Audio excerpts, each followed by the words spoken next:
These two guys are arguing over a parking space. Now the argument's deteriorating into an ego battle. The distance between them is closed quite dramatically. You'll see the guy in the yellow keeps invading the guy in the red space.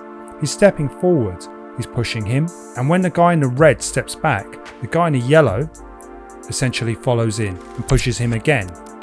So essentially he's displaying his dominance. You see, he pushes him again, and then he pushes him again, and then he pushes him again, and it's about 3 times a count. Now at this stage, the guy in the red starts to push back. It's plain to see that this is only going to go one way. Once they start pushing and jostling each other, it's essentially gone a step too far. Now interestingly, the guy in the yellow does a nice job. He does a foot sweep.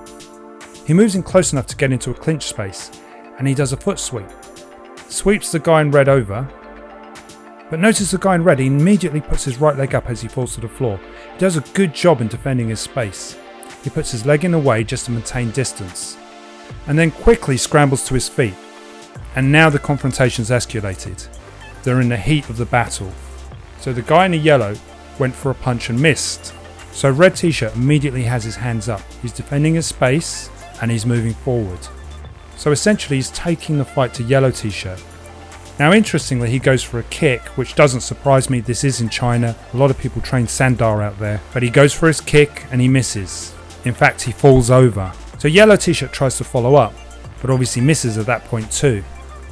Now the interesting thing is that yellow t-shirt's backing up. He's walking away. He's moving away and trying to get some space. And in the process of that, he throws a left kick, which is quickly caught by red t-shirt. So he catches the kick and he sweeps the guy to the floor. And unluckily for yellow t-shirt, as he tries to get up, he gets struck in the face. So what are the lessons to be learnt from this?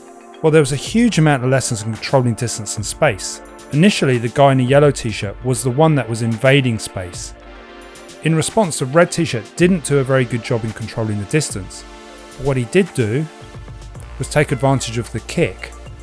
This is the concept that I usually try to sort of explain.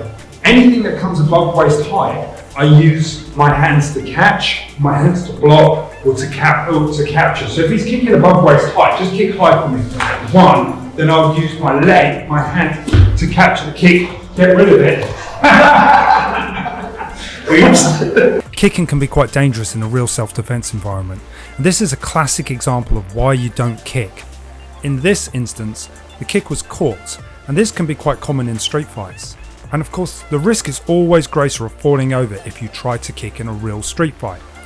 And as you can see, having your leg caught and falling over leads to you being kicked in the face, which is never a good thing in a defensive encounter. The point to note when managing distance would be not to use a kick, but perhaps try to use footwork. Better yet, if you can't keep your distance, it may be better to close the range and clinch and control that person.